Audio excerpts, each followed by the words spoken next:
आज हम एक ऐसी पहेली की बात करने वाले हैं जिसने सिर्फ बड़े बड़े दार्शनिकों का ही नहीं बल्कि गणित की पूरी बुनियाद को हिलाकर रख दिया था।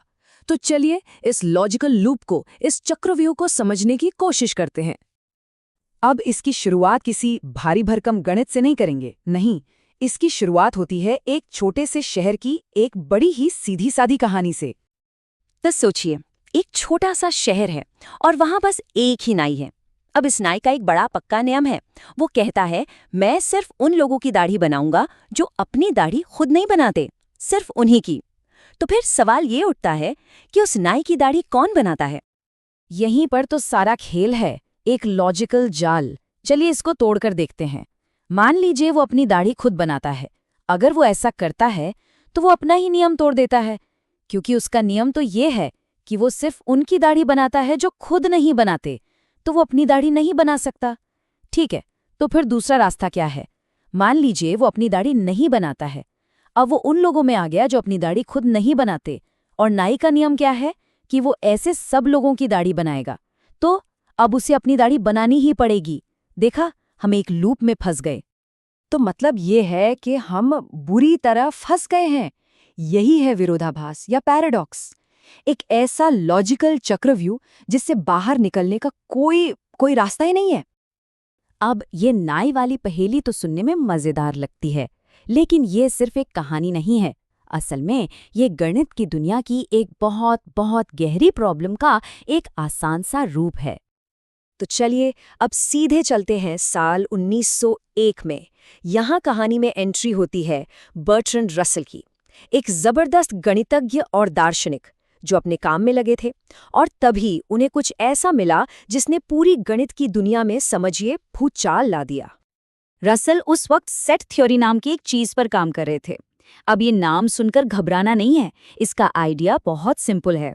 सेट का मतलब है बस चीजों का एक कलेक्शन या समूह, जैसे सारे ग्रहों का सेट या दुनिया के सारे लाल रंग की चीजों का सेट। आसान है ना? और मजे की बात यह है कि उस समय इसी सेट थ्योरी को पूरे गणित की नींव, उसका आधार माना जाता था। और यहीं पर रसल ने वो सवाल पूछा जो हूबहू हमारे नाई वाली पहेली जैसा था। उन्होंने सोचा, अच्छा, उस सेट के बारे में क्या ख्याल है जिसमें वो सारे सेट्स हैं जो खुद अपने मेंबर नहीं हैं। चलिए समझने के लिए इस स्पेशल सेट को हम आर बुलाते हैं। तो आर क्या है? आर उन सभी सेट्स का कलेक्शन है जो खुद के अंदर नहीं आते। अब सबसे बड़ा सवाल वही है, क्या ये सेट आर खुद अपने अंदर आता है? क्या आर खुद का मेंबर है? और देखिए, हम वापस उसी नाई वाले चक्रव्यूह में फंस गए। सोचिए, अगर सेट आर खुद को अपने अंदर शामिल करता है तो वो अपना ही नियम तोड़ देता है, क्योंकि आर में तो सिर्फ वही सेट आ सकते हैं जो खुद को शामिल नहीं करते। तो मतलब आर अपने अंदर नहीं हो सकता। ठीक है, लेकिन अगर आर अपने अंदर शामिल नहीं है तो फिर वो उन सेट्स की परिभाषा में एकदम फिट बैठता है जिन्हें आर में होना चाहिए, तो उसे अपने अंदर होना ही पड़ेगा। ये तो वही बात हो गई, एक ऐसा लूप जिससे निकलना नामुमकिन है। अब देखिए, नाई वाली पहेली एक मजेदार दिमागी कसरत हो सकती है, लेकिन जब गणित की अपनी भाषा के अंदर ही ऐसा लूप मिल जाए, ये कोई मजाक नहीं था, ये एक बहुत बड़ा संकट था। ये सिर्फ कोई किताबी पहेली नहीं थी, ये एक असली संकट था।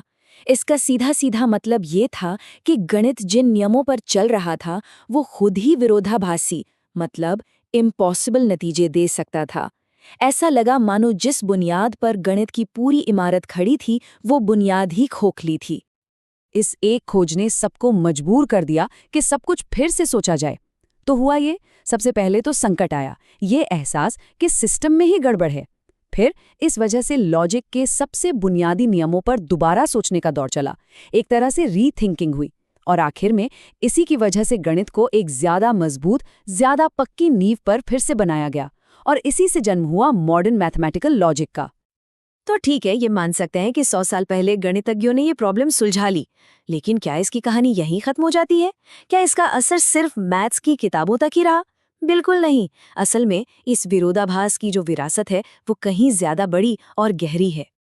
क्योंकि इस संकट से निपटने के लिए जो नए आइडिया और सोचने के तरीके निकले, उनका असर बहुत दूर तक गया।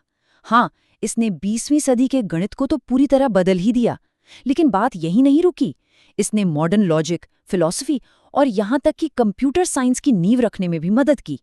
असल में इस पहेली को सुलझाने के लिए जिस तरह की सख्त लॉजिक की जरूरत पड़ी, आज हमारे कंप्यूटर और प्रोग्रामिंग का आधार भी वही लॉजिक है। तो आखिर में ये पूरी कहानी हमें सिखाती क्या है?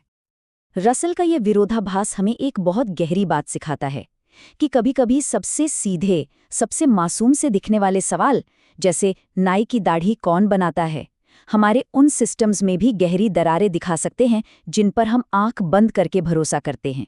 और शायद यही एक पैराडॉक्स की, एक विरोधाभास की असली ताकत है। ये हमें रुककर ज्यादा ध्यान से देखने और पहले से कुछ बेहतर और मजबूत बनाने के लिए मजबूर करता है।